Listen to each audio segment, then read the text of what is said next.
Varicose veins కి సరైన చికిత్స కోసం సంప్రదించండి Avis hospital. Welcome to legal advice. నమస్తే అమ్మా. నమస్తే అండి. రమ్య అని ఒక అమ్మాయి మన స్టూడియో దాకా వచ్చిందమ్మా. ఓకే. లాస్ట్ వీక్ నాతో మాట్లాడింది. చాలా బాధ అనిపించిందమ్మా నాకు తను చెప్పిన విషయాన్ని చూస్తే. మా అన్నయ్యలు ఇద్దరు విడిపోయారు మేడం, ఎట్లయినా కలపాలి, దానికి ఏం చేయాలో నాకు అర్థం కావట్లేదని చెప్పిందమ్మా. ఎవరినైనా తీసుకురావచ్చంట, తోబుట్టువులు తీసుకురాలేమని చెప్పుకుంటూ ఉంటాం కదా. అప్పుడు నాకు అనిపించింది ఒక్కసారి మీతో మాట్లాడించాలి. సో రమ్య వాళ్ళ అన్నయ్యలు ఇద్దరు కూడా మన స్టూడియోలో ఉన్నారు, ఒక్కసారి వారితో మాట్లాడండి అమ్మా మీరే. నమస్తే అమ్మా రమ్య. నమస్తే మేడం. అడ్వకేట్ మనకి వెంకటేశ్వర గారు ఉన్నారు, మీకు ఏం చేయాలనేది సలహా ఇస్తారు. నమస్తే నమస్తే రమ్య. అసలు నీ ప్రాబ్లం ఏంటి, నీకేం కావాలి? మహబూబ్ నగర్ మాది, పుట్టిల్లు. నాకు ఇద్దరు అన్నయ్యలు. ఓకే. ఏంటంటే అంత ఉండి కూడా ఒక అనాథలా బ్రతుకుతున్నానమ్మా నేను. అయ్యో అయ్యో. అదే నా బాధ. చాలా రోజుల నుంచి సుమన్ టీవీ వారిని బ్రతిమిలాడుతున్నాను, ఈ విషయం మీ ముందుకు తీసుకొస్తే కనీసం మీలాంటి పెద్దవాళ్ళు చెప్పడం వల్లైనా వాళ్ళు ఇలాంటి గొడవలు పడకుండా కలిసిమెలిసి ఉంటారు, చెల్లెలు బాధ ఏంటో అర్థం చేసుకుంటారు అని మీ ముందుకు వచ్చానమ్మా. రమ్య బాధపడు. మీ అన్న తమ్ముడికి మధ్యన గొడవలు ఎందుకు వచ్చాయి? అసలు ఆ గొడవల మధ్యన నువ్వెందుకు నలిగిపోతున్నావు? నువ్వు బాధపడవలసినటువంటి అవసరం ఏంటి అన్నది నాకు అర్థం కాలేదు. చాలా బాగుండే వాళ్ళు అన్నయ్య వాళ్ళు, పెళ్లి కాకముందు చాలా చాలా చాలా ప్రేమగా చూసుకునేవాళ్ళు నన్ను. ఓకే. కాకపోతే పెద్దన్నయ్యకి పెళ్ళయింది, పెళ్ళైపోయిన తర్వాత కూడా చాలా బాగా చూసుకునేది వదిన. వాళ్ళు కలిసి పెళ్లి చేశారు, నాకు పెళ్లి చేశారు. చిన్న వయసులోనే పెళ్ళైపోయింది. ఓకే. హైదరాబాద్ వచ్చేసాను, నాకు ఇద్దరు పాపలమ్మా. ఆ తర్వాత ఏవో చిన్న చిన్న గొడవలు అన్నయ్యల మధ్య జరిగింది, ఏం జరిగిందో పూర్తిగా కూడా తెలియదు నాకు. తెలియదు. మీ అత్తమామలు బాగా చూసుకుంటారా మిమ్మల్ని? అంటే గొడవలు ఉంటాయమ్మా, ఇంకా చెప్పుకోవడానికి అన్నయ్యలు అంటూ లేకపోతే ఆ లోకు అనేది బయటకి చెప్పుకోలేంత బాధగా ఉంటుంది. నా బాధ మా అన్నయ్యలు కాకపోతే ఇంకెవరికి చెప్పుకుంటాను, వాళ్ళు అసలు అర్థం చేసుకోవట్లేదు. నా పరిస్థితి ఎలా ఉందో కూడా ఆలోచించకుండా నువ్వు మాకు వద్దు, మా చెల్లివి కాదంటాడు పెద్దన్నయ్య. నా బాధ ఎవరికి చెప్పుకోనమ్మా, వాళ్ళకి ఎంత చెప్పినా అర్థం చేసుకోవట్లేదు. మీ చిన్నన్నయ్యతోనే మాట్లాడుతున్నావు, వాడి చెల్లి మాత్రమే నువ్వు అంటాడు పెద్దన్నయ్య. పెద్దన్నయ్యతో మాట్లాడుతున్నావు కాబట్టి పెద్దన్ని మాత్రమే నీ అన్నయ్య అంటాడు.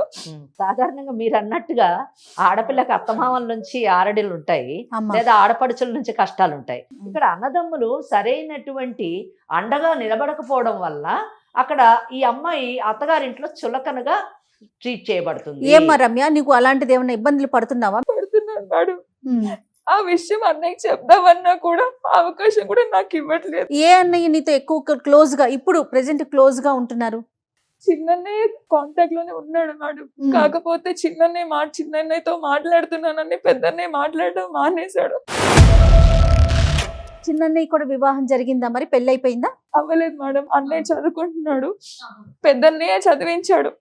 చాలా బాగా ఉండేవాళ్ళని, చాలా ప్రేమగా చూసుకునేవాళ్ళు. అమ్మ నాన్న ఏం చేస్తున్నారమ్మా? అమ్మ నాన్న ఇద్దరు లేరు. మరి చిన్నన్నయ్య ఎక్కడ ఉంటున్నాడు, పెద్దన్నయ్య ఎక్కడ ఉంటున్నారు? ఇద్దరు కలిసి ఉండట్లేదా ప్రెసెంట్? చిన్నన్నయ్య హైదరాబాద్ లో ఒక్కడే ఉంటున్నాడు మేడం. ఓకే. మహబూబ్ నగర్ లోనే పెద్దన్నయ్య ఉంటున్నాడు వాళ్ళ భార్య పిల్లలతో. ఎవరికి వాళ్ళు విడిగా ఉన్నారు. కానీ ఇక్కడ ఏంటంటే, ఇక్కడ మనము ఇద్దరి మధ్యన, అంటే అన్నదమ్ముల మధ్యన గొడవల వలన తాను నలిగిపోతుందని చెప్తుంది. అసలు వాళ్ళిద్దరి మధ్యన ఎందుకు గొడవలు వచ్చాయనే విషయాన్ని మనకి చెప్పలేదు. అన్నయ్య పెద్దన్నయ్య పేరేంటి? మల్లేష్ మేడం. నమస్తే అండి. నమస్తే. మరి అసలు చెల్లంటే ఇష్టం లేని వాళ్ళు పిలవగానే ఎందుకు వచ్చారు స్టూడియోకి? మాట్లాడటానికి ఎందుకు వచ్చారు మీరు? నాకు ఇప్పుడు వీళ్ళు ఎవరో తెలియదు. నాకు ఇప్పుడు చెల్లి అంటూ నాకు ఏమవుతుంది. నాకు తను చెల్లి కాదా? తను ఎవరో మీకు తెలియదా? చెల్లి కాదు. అప్పుడు మా నాన్న, మేమందరం కలిసి ఉన్నప్పుడు మా నాన్న 10 గుంటలు ఇచ్చాడు ఎకరం పొలంలో. ఆ ఎకరం 10 గుంటలు నాకు కావాలి. నా చెల్లి ఎవరో ఇప్పుడు నాకు తమ్ముడు లేడు, నాకు చెల్లె లేరు. ఓన్లీ 10 గుంటల కోసమే వచ్చారు, ప్రాపర్టీ కోసం అంతే. నాది నాకు కావాలంతే. మల్లేష్ గారు, నాకు అసలు అర్థం కాని విషయం ఏంటంటే, నాకు ఎవరు చెల్లి లేదు, తమ్ముడు లేదు అని అంటున్నారు ఒక పక్క. అవును మేడం. మా నాన్నగారు 10 గుంటలు మా తమ్ముడికి ఇచ్చారు, అప్పుడు ఆ 10 గుంటలు నాకు కావాలి అని అంటున్నారు. లేని తమ్ముడు 10 గుంటలప్పుడు ఎలా వచ్చాడు నాకు అర్థం కావట్లేదు. మీరు ఉన్న విషయాన్ని కరెక్ట్గా చెప్పాలి, అంతేగాని మీకు అనుకూలంగా ఒకప్పుడు చెల్లుండి ఇప్పుడు చెల్లి లేదు, ఒకప్పుడు తమ్ముడు ఉండి ఇప్పుడు తమ్ముడు లేదు అని ఇలా అలా తిప్పి మాట్లాడడము కరెక్ట్ కాదు. మీ చెల్లెల్ని మీ తమ్ముడిని ఇక్కడ కూర్చోబెట్టుకొని వాళ్ళు 10 గుంటలు ఇచ్చినప్పుడు చెల్లెలు తమ్ముడు ఇప్పుడు నా 10 గుంటలు నాకు తిరిగి ఇవ్వాలి, వాళ్ళు ఎవరో తెలియదు అంటే మాత్రం ఈ మాటలన్నీ కూడా వినడానికి మేము సిద్ధంగా లేము, విని కూడా నమ్మేటటువంటి పిచ్చివాళ్ళం కాదు. ఇదేం కరెక్ట్ కాదు మల్లేష్ గారు మీరు మాట్లాడేది. మీ తమ్ముడు కానప్పుడు 10 గుంటలు మీకు ఎందుకు ఇవ్వాలి నేను అడుగుతున్నాను.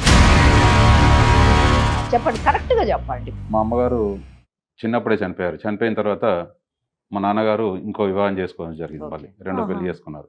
ఓకే. చేసుకున్న తర్వాత మా పిన్నికి మా చెల్లి మా తమ్ముడు నాకన్నా. ఓ, వీళ్ళిద్దరు స్టెప్ మదర్ చిల్డ్రన్. ఓకే. అవునండి. ఆ తర్వాత మళ్ళీ మా నాన్నగారు ఉన్నప్పుడే ప్రాపర్టీ ఉన్న దాంట్లో 10 గుంటలు తనకి చేశాం. తర్వాత మా చెల్లికి కూడా పెళ్లి చేయడం జరిగింది. మీకు కూడా ఇచ్చారా ప్రాపర్టీ? ఉందండి, ఉన్న దాంట్లోనే 10 గుంటలు తనకి ఇచ్చాము. తనకి ఇచ్చారు, మీకు కూడా ఇచ్చారు. మా బాగున్నప్పుడు మా నాన్నగారు ఉన్నప్పుడే. తర్వాత మా నాన్నగారు చనిపోయారు. చిన్న నేను అది ఇది వర్క్ చేసుకుంటూ చిన్నగా చేసుకుంటూ తన పెళ్లి చేయడం జరిగింది. మా నాన్నగారు ఉన్నప్పుడే బరువు బాధ్యత తీసుకుని అన్ని తనకు కూడా చదివించి. అమ్మ నిజమేనా రమ్య, మీ అన్నయ్య చెప్పే వాస్తవాలేనా? అవునమ్మా, అన్ని నిజం. అసలు ఎంత గొప్ప విషయం అండి. నిజానికి మీరు ఎంత ఒక తండ్రి స్థానంలో నిలబడి నిజంగా అన్ని బాధ్యతలు అంతే కదమ్మా. నిర్వర్తించి ఈ రోజు మరి ఎందుకు మీకు ఇంత కోపం వచ్చేసింది? మా చెల్లి కాదు మా తమ్ముడు కాదు అని అంత ఆవేశం వచ్చిందంటే డెఫినెట్లీ ఏదో కారణం అయి ఉంటది. ఏంటి ఆ కారణం? అప్పటి వరకు బాగానే ఉన్నాం, ఎప్పుడు కూడా తేడా లేదు. ఒక సొంత తమ్ముడు సొంత చెల్లిలానే చూసుకున్నాను. ఓకే. కానీ ఇప్పుడు నా చెల్లి కాదు, మా అది తమ్ముడు. ఎందుకు? అదేంటమ్మా అసలు అంత అదే. బలమైన పదం ఎందుకు? మీ బిడ్డలాగానే పెంచారు. ఎందుకంటే మీ స్టెప్ మదరు, మీ మారుపు తల్లి మిమ్మల్ని తల్లిలాగా పెంచింది కాబట్టి ఆ కృతజ్ఞతతోని మీరు మీ చెల్లిని మీ బిడ్డలా పెంచారు, పెళ్లి చేశారు, కష్టపడి సంపాదిస్తూ మీ తమ్ముడిని కూడా చదివించారు. ఈ రోజు వాళ్ళు ఈమె నా చెల్లెలు కాదు, ఇతను నా తమ్ముడు కాదు అనే అంత పరిస్థితికి ఎందుకు వెళ్ళారు? ఎందుకు అంత కోపం వచ్చింది అన్నది నాకు ఆశ్చర్యం వేస్తుంది. నాకున్నదే కాస్త కూస్త చిన్న ఉద్యోగం మేడం, కలెక్టర్ జాబ్ చేసేది. దానికి తోడుగా నాకు 2 పిల్లలు అయ్యారు. మీకు కుటుంబం. ఆమె చెల్లిని కూడా పెళ్లి చేసి సాగనింపాం. వాళ్ళకు కూడా 2 పిల్లలు. తను హైదరాబాద్ లో ఉంటున్నాడు. ఓకే. డిస్కషన్ వల్ల మాకు ఇక మాటలు లేవు. అది ఎందుకు మాటలు లేవు? మీరు అన్నను కాదంటున్నారు, మరి వాళ్ళిద్దరు ఎవరు? మరి నువ్వెవరమ్మా? నా పేరు కిరణ్ మేడం. ఆ, మేడం ఇప్పుడు తమ్ముడు కాదని చెప్తున్నాడు కదా, ఆ. ఆస్తి అసలు ఎందుకు 10 గుంటల ల్యాండ్ గురించి మేడం.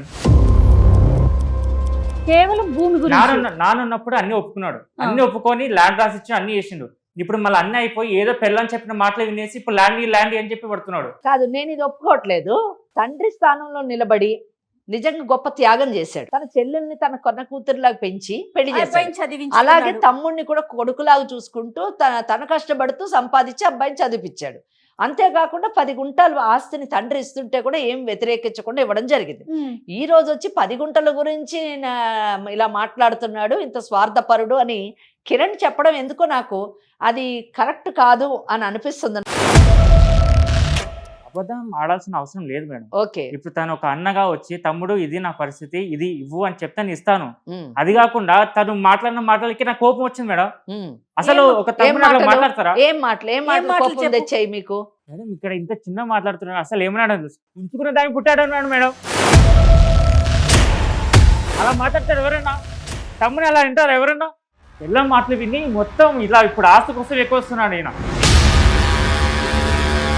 అసలు ఎక్కడ వచ్చింది మీకు ఈ మాటలన్నీ ఎక్కడ మాట్లాడుకున్నారు? రోడ్డు మీద మేడం, ఇంట్లో మాట్లాడదామని చెప్పాను. అక్కడికి రోడ్డు మీద ఈడ్చి పంచాయతీ పెట్టి ఇక్కడ దాకా తీసుకొచ్చిండు.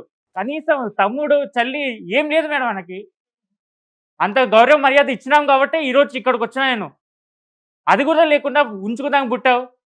ఏం మాటలు మేడం అవి? వాళ్ళు పెద్దవాళ్ళు అయిపోయారు, మీకు 2 పిల్లలు ఉన్నారు. ఆ పదం వాడొచ్చండి, అది వినటానికే అసహ్యంగా అనిపిస్తోంది కదా.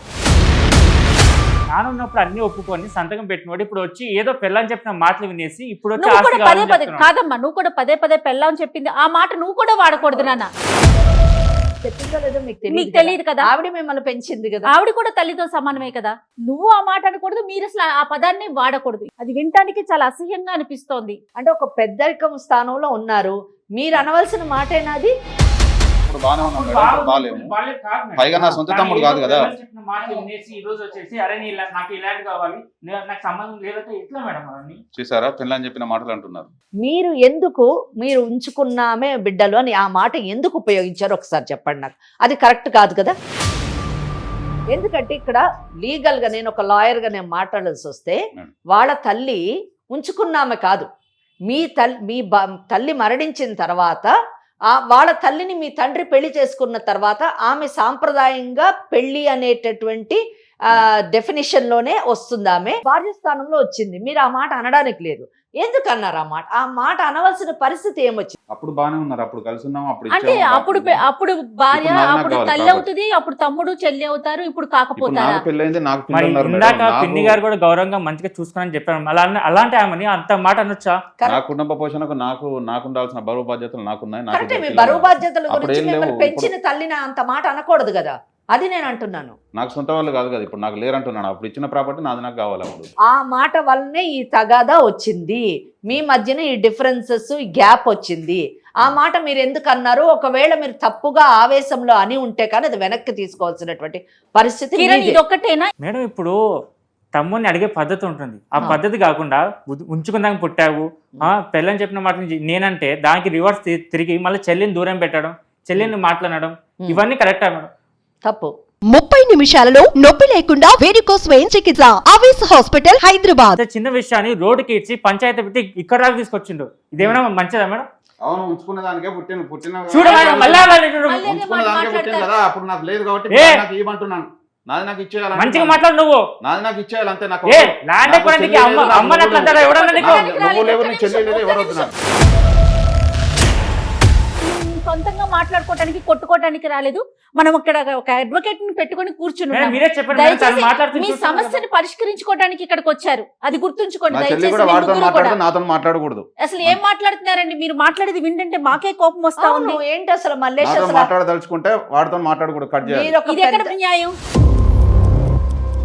మీరు ఒక పెద్ద మనిషిలాగా, ఒక పెళ్ళైనటువంటి వ్యక్తిలాగా ఇద్దరు పిల్లలకి మాట్లాడటం తండ్రి అని లేదు. చెప్తా ఉన్నారు అలా మీరు. మాట్లాడట్లేదు. అసలు ఏదో రోడ్డు మీద పోరంబోకు మాట్లాడినట్టు మాట్లాడుతున్నారు. అది కరెక్ట్ కాదండి. మీకు ఆయన వల్ల ఏం ప్రాబ్లం ఉందో చెప్తే మేము అతన్ని మాట్లాడవచ్చు, అంతేగాని మీరు అనవసరంగా లేని మాటలు కేవలం మాకు కూడా అనిపిస్తుంది. ఈరోజు మీరు చెప్పిన దాన్ని బట్టి చూస్తే, మీరు మాట్లాడే విధానం చూస్తే ఆస్తి గురించే కేవలం మీరు మాట్లాడుతున్నట్టుగా నాకు అనిపిస్తా ఉంది. అనిపిస్తుంది. ఇందాక అమ్మ అది కరెక్ట్ కాదు. అది కాదమ్మా, ఇందాక మీరు అన్నారు ఇది కారణం కాదేమో అనుకున్నారు, Yes. కానీ ఆయనతో మాట్లాడుతుంటే అదే అనిపిస్తుంది కదా. అనిపిస్తుంది. నువ్వేం అసలు చెప్తావమ్మా రమ్య? మళ్ళీ గొడవలన్నీ పడద్దు మేడం, కలిసి ఉండాలి. చూడండి, ఆడపిల్ల అలా ఏడుస్తా ఉంటే, మీ ఇద్దరు ఇట్లా కొట్టుకుంటా ఉంటే, జమానతులు పెట్టి పెద్ద మనుషుల సంవత్సరం 2-3 సార్లు పంచాయతీలు అయిపోయాయి. ఆ పంచాయతీల టైంలో కూడా పెద్ద మనుషులు చెప్పినట్టుగా కూడా కనీసం నేను తండ్రిగా తీసుకొని పెద్ద బాధ్యత తీసుకొని మా చెల్లిని వీడిని చదివిపించినా కూడా ఆ టైంలో నాకు స్థానం ఇవ్వాల్సినంత ఇవ్వలేదు.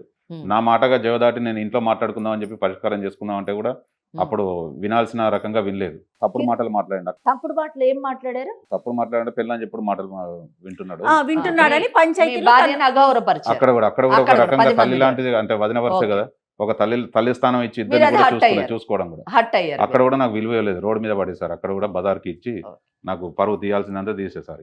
లేనిది ఊహించుకొని చిన్న చిన్న చిన్న చిన్న మనస్పర్ధలు. విషయాలకి మనస్పర్ధలు తెచ్చుకొని మిమ్మల్ని మీరు దూరం చేసుకొని ఉన్న బంధాలని, బంధుత్వాలని తెంచుకుంటున్నారు అని నాకు అనిపించింది. ఇప్పుడు నేను ఒక్కొక్కళ్ళతోని ఒక్క నిమిషం మాట్లాడతాను. కిరణ్, ఇప్పుడు ఒకవేళ మీ అన్న నాకు నా 10 కుంటలు కావాలి అని ఖచ్చితంగా కూర్చున్నాడు అనుకోండి, మీరు ఇచ్చేయడానికి సిద్ధంగా ఉన్నారా? నాకు అసలు ఇష్టం లేదు. ఆయన అన్న మాటలు కాదు మేడం, రేపు నా ఫ్యూచర్ కూడా నేను చూసుకోవాలి కదా. ఆయనకు Okay. ఆల్రెడీ పెళ్ళి అయిపోయింది, పిల్లలు ఉన్నారు. ఏదో ఇప్పుడున్న కష్టానికి కష్టాలు ఎన్ని రోజులు ఉంటాయి మేడం? కొద్ది రోజులు ఉంటాయి. ఆ కొద్ది రోజులు భరించి ఏదో చేసుకుంటే అయిపోద్ది. ఇప్పుడు నేను ఇంకా పెళ్లి చేసుకోలేదు, ఇంకా జాబ్ సెర్చ్ చేస్తాను. ఇంకా నేను జాబ్ సెటిల్ అవ్వలేదు. నేను ఉన్నదాన్ని కూడా అమ్ముకుంటే నేను ఎట్లా మేడం?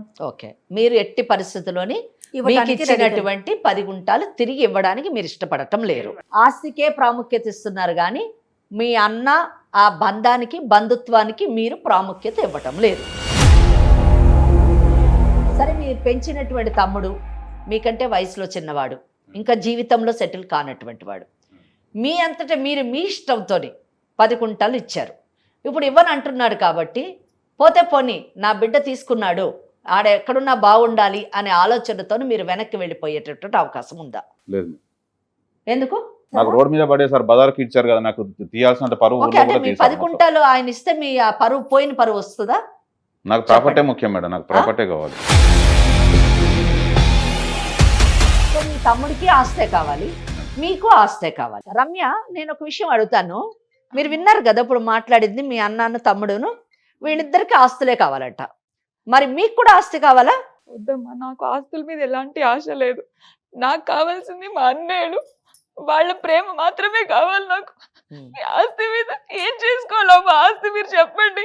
అత్తగారింట్లో ఏదైనా కష్టం వస్తే ఒక ఫోన్ చేసో లేదంటే అక్కడ నన్ను మా ఆయన కొట్టినప్పుడు నేను ఎక్కడికి వెళ్ళాలి? నా బాధ ఎవరితో చెప్పుకోవాలి చెప్పండి? ఇన్ని సంవత్సరాల నుంచి ఆ ఒంటరితనం నేను భరించలేకపోయానమ్మా, అందుకే మీ దగ్గరకు వచ్చాను. మీరైనా కనీసం వాళ్ళకి నచ్చ చెప్తారు. ఎవరేం చెప్పట్లేదు. మా ఆయనని అడిగితే కూడా వాళ్ళు చులకనగా మాత్రమే చూస్తున్నారు. మా అత్తగారు అంతే గాని కదండి. బావగారు గాని లేని కష్టాలు కూర తెచ్చుకోవడం దీన్ని. మీరు చెప్తున్నారమ్మా, ఒక రాఖీ పండుగ వచ్చి మా ఆడబిడ్డ వచ్చి మా ఆయనకి రాఖీ కట్టడానికి వచ్చి వెగతాళిగా నవ్వుతుంటా బాధ ఎంత ఉంటుందమ్మా నాకు. ఇద్దరు అన్నయ్యలు ఉండి కూడా అదే ఊరుకో.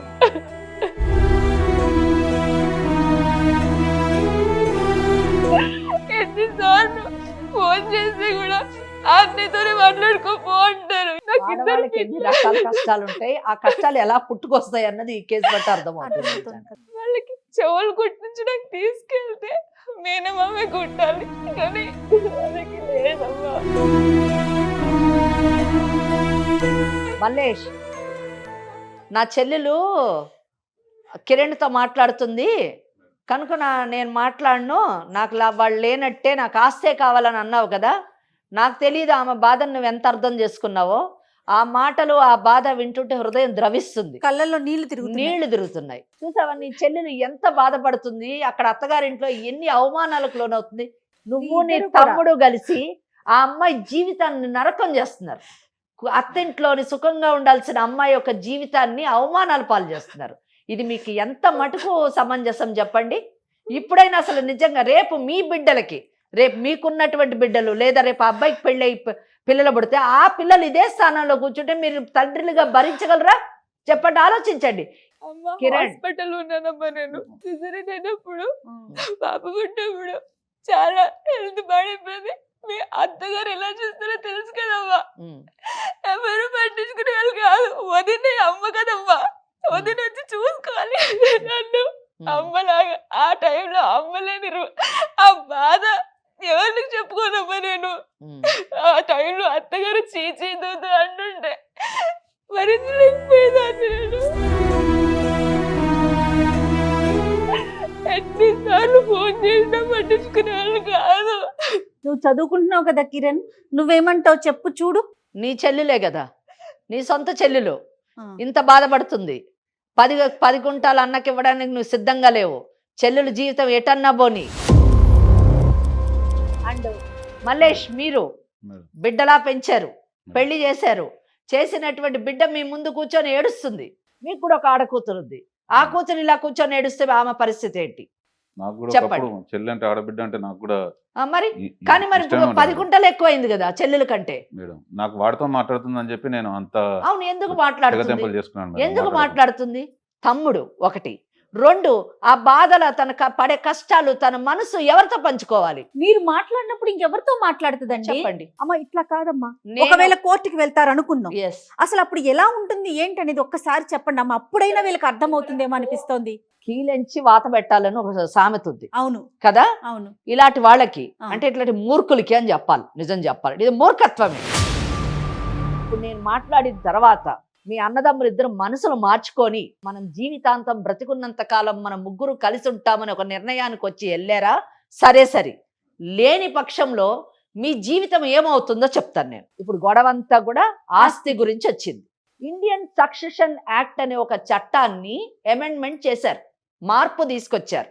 ఆ మార్పు ప్రకారం ఏంటంటే తల్లిదండ్రులకి ఉన్నటువంటి ఆస్తిని బిడ్డలకి పంపకం చేసేటప్పుడు ఆ పంపకంలోని మగపిల్లలకి ఎంత హక్కు ఉంటుందో ఆడపిల్లలకు కూడా అంతే హక్కు ఉంటుంది అనేటటువంటి సవరణ చేయడం జరిగింది. అంటే దీని ప్రకారం ఏంటంటే మీరు కొట్లాడుకునేటటువంటి ఈ 10 గుంటల ఆస్తిలోని ఆమెకు కూడా భాగం ఉంది అన్న సంగతి మర్చిపోకుండా ఒళ్ళు దగ్గర పెట్టుకొని ఎవరికి ఉన్నటువంటి ఆస్తిని, ఇప్పుడు ఉన్నటువంటి ఆస్తిని కాపాడుకోవాలంటే మీరు మీ యొక్క గొడవల్ని పక్కకు పెట్టి ముగ్గురు మంచిగా కలిసి ఉండడానికి ప్రయత్నించాలి. అది ఫస్ట్ థింగ్. ఆస్తి పోగొట్టుకోవద్దు అంటే, లేకపోతే మీకు ఇచ్చినటువంటి ఆస్తిలోని పంపకం జరుగుతుంది, మీకు ఇచ్చినటువంటి ఆస్తిలోని పంపకమై 3 భాగాలుగా వెళ్ళినప్పుడు మీ ఇద్దరికి ఉన్న ఆస్తులు కట్ అవుతాయి. సెకండ్ థింగ్, బాధ్యతలు పెరుగుతాయి. ఏ విధంగా బాధ్యతలు పెరుగుతాయి అంటే, మొదటిదేమో మీరు గొడవలు పెట్టుకుంటుంటే మీ చెల్లెలింట్లో కూడా నిప్పు రాచుకుంటుంది. రాజుకొని ఆమె అత్తగారింట్లోని గొడవలకి కష్టాలకి తట్టుకోలేక విడిపోవాల్సినటువంటి పరిస్థితి వచ్చి ఆమె ఇద్దరు పిల్లలు కలిసి మీ ఇద్దరింటి మీద పడతారు. అప్పుడు మీరు ఆమె బాధ్యతని చచ్చినట్టు నిర్వర్తించాలి. ముగ్గురిని పోషించాల్సినటువంటి బాధ్యత మీ ఇద్దరి మీద పడుతుంది. వీళ్ళు అంత పరువు గురించి మాట్లాడుతున్నారు కదా, మరి పరువు గురించి మాట్లాడారు, పంచాయతీలోకి వెళ్ళారు కాబట్టి నా పరువు పోయిందన్నారు. మరి అంత పరువు గురించి మాట్లాడేవాళ్ళు రేపు చెల్లెలు మొగుడిని వదిలేసి ఇంటికి వస్తే రోడ్డు మీద వదిలేస్తారా? సొసైటీ వాళ్ళని చీకొట్టదా? మరి అటువంటి పరిస్థితుల్లో ఆమె బాధ్యత తీసుకోవాలి. ఆమె బాధ్యత తీసుకుంటే నీ చెల్లెలు వచ్చి మన ఇంటి మీద పడ్డది, ఇంక ఈమెని నువ్వే చూసుకుంటూ ఉండి నేను మా పుట్టింటికి వెళ్ళిపోతానని ఆయన పెళ్ళం వెళ్ళిపోతుంది. ఈయనకేమో ఇటువంటి కుటుంబంలో పిల్లలు మేము ఇవ్వమని ఈయనకి ఈ జన్మలో పెళ్లి కాదు. ఇక మీరే ఆలోచించు. ఇది జరిగేటటువంటి పరిస్థితి.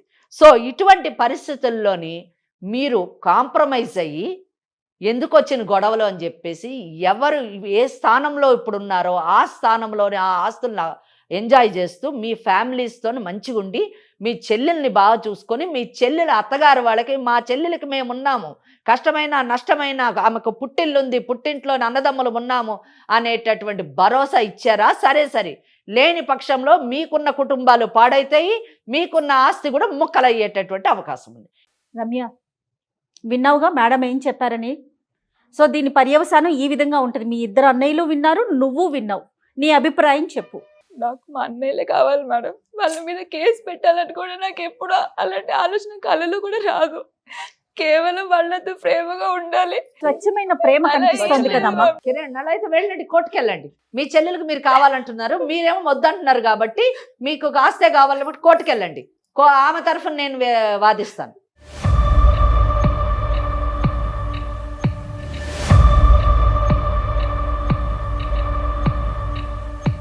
అట్లా 2-3 మాటలు అన్నాడని అంతే అని ఆస్తి మీద నాకేమి అంత లేదు.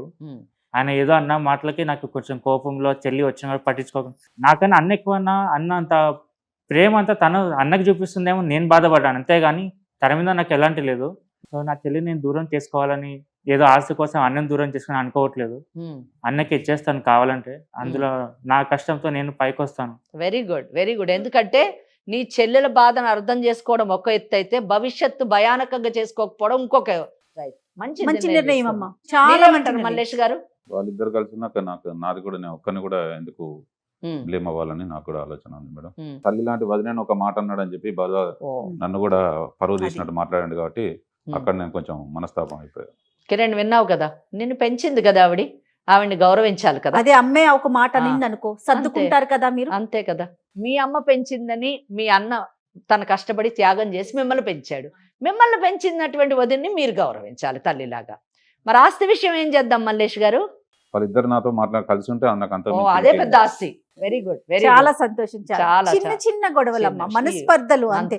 మన దగ్గరికి రమ్య వచ్చినప్పుడు మరి అన్నయ్యలు ఇద్దరు వస్తారమ్మా, అసలు నువ్వు మాట్లాడుతున్నావా అంటే లేదు మేడం నేను మాట్లాడట్లేదండి. అప్పుడు అనిపించింది నాకు, మీ సమక్షంలో కూర్చోబెట్టి మాట్లాడి దాని పర్యవసానం ఏ విధంగా ఉంటుంది అనేది తెలిస్తే వాళ్ళకి కొంత ఆలోచన శైలిలో మార్పు వస్తుంది అనేసి చాలా సంతోషం అనిపిస్తుంది అమ్మ. ఈరోజు ఒక మంచి విషయం మనం మాట్లాడాము, దానికి ఒక పరిష్కారాన్ని మీరు చూపించారు. అవును.